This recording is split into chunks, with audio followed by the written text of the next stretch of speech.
নমস্কার বন্ধুরা, কেমন আছো সবাই? আশা করি ভালো আছো। এই যে দেখো, আমি ওল দিয়ে একটা নতুন রান্না করব। এই যে ওলটা কেটে নিয়েছি ছোট ছোট করে। এটা ভালো করে ধুয়ে নেব। ধুয়ে আমি এখানে গরম জল বসিয়েছি প্রেসার কুকারে। এটাই সিদ্ধ দেব। এই যে পরিষ্কার করে ধুয়ে নিচ্ছি।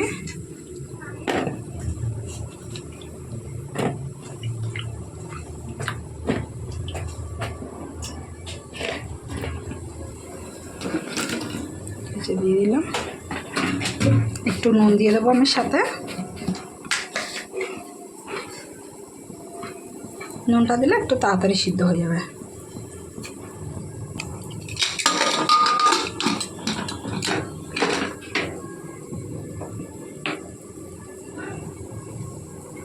এবার এটা সিদ্ধ হোক, বাদ বাকি রান্নাটা পরে করছি। এখানে সিদ্ধ হয়ে গেছে, এই যে পুরো সিদ্ধ হয়ে গেছে। এটাকে আমি একটু পাখার নিচে দিয়ে ঠান্ডা করব।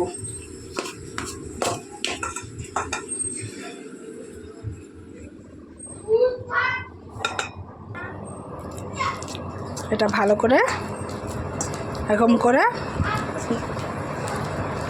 সব গলিয়ে নেবো, নিয়ে আমি পরে মেখে নেবো জিনিসটা। এখন ঠান্ডাটা হোক।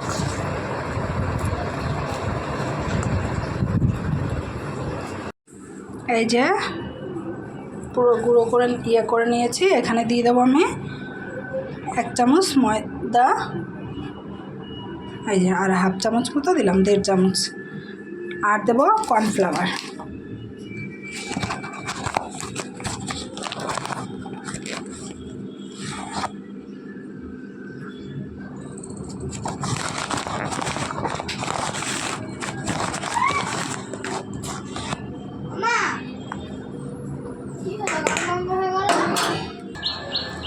এখানে আমি নুন দেওয়া ছিল, তাই সামান্য অল্প করে একটু নুন দিয়েছি।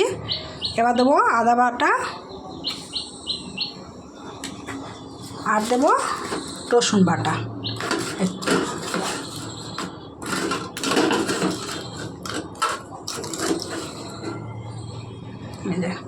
হাফ চামচ মতো রসুন বাটা।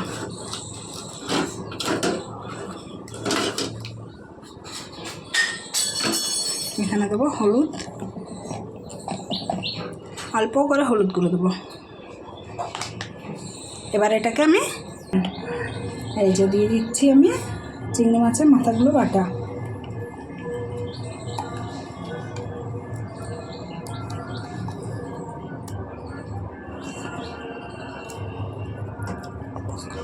এটা আমি ভালো করে মেখে নেব।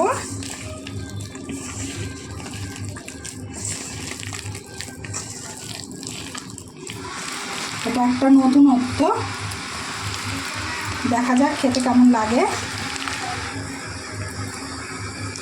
দেখো বন্ধুরা, কালার কত সুন্দর এসছে। এটার কালারটা খুব সুন্দর এসছে হলুদটা দেওয়াতে।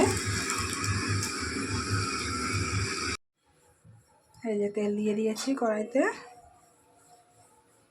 সর্ষের তেলেই এটা ভাজবো।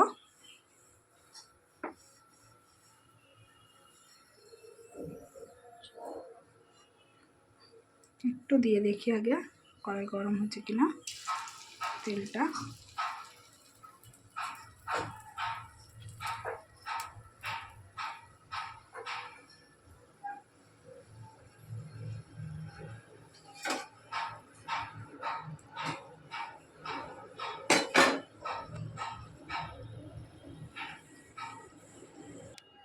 এবার দিয়ে দেবো এখানে।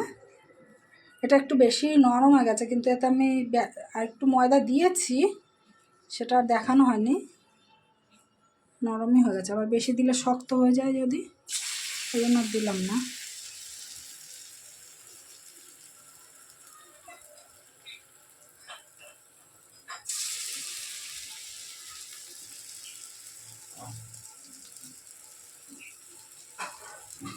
তেলটা একটু বেশি গরম হয়ে গেছে। এক এক করে আমি এবার সবগুলো ভেজে নেব।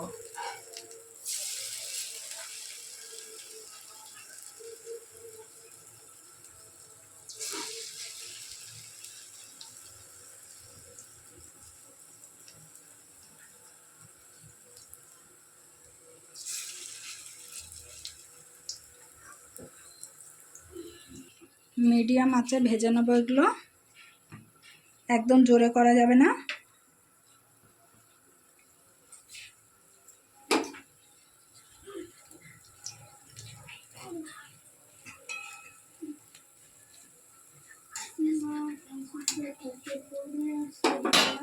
এক এক করে আমি সবগুলো ভেজে নেব।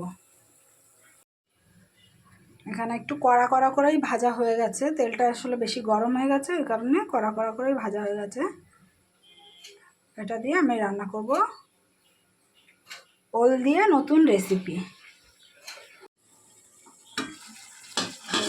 এখানে আমি দিয়ে দিয়েছি আলু, ছোট ছোট ডুমো ডুমো করে কেটে নিয়েছি, দুটো আলু দিয়েছি, টমেটো, জিরে বাটা, আদা বাটা আর লঙ্কা বাটা দিয়েছি। এবার দিয়ে দেবো হলুদ, নুন দিয়েছি,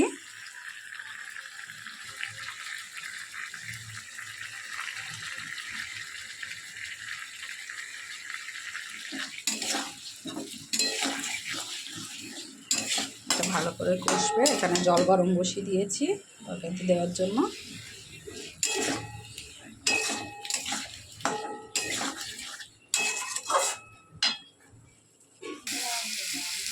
তো দেখো এখানে কষানো হয়ে গেছে এটা।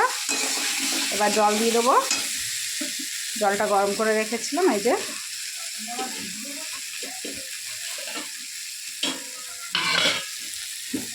গরম করা জলটা দিয়ে দেবো।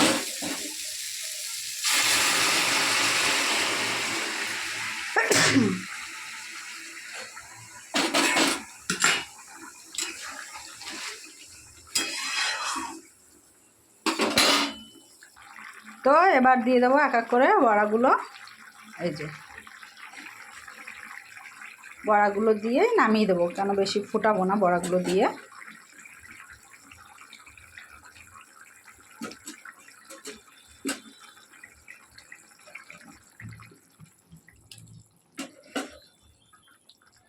বেশি একটু মাখা মাখা করব।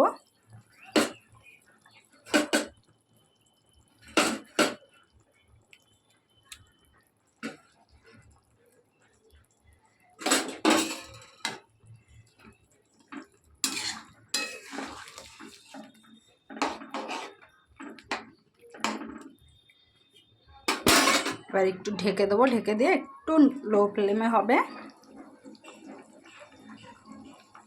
তো দেখো এখানে হয়ে গেছে তরকারি। সামান্য অল্প করে একটু ঘি দিয়ে দেবো, ঘিয়ের গন্ধটার জন্য।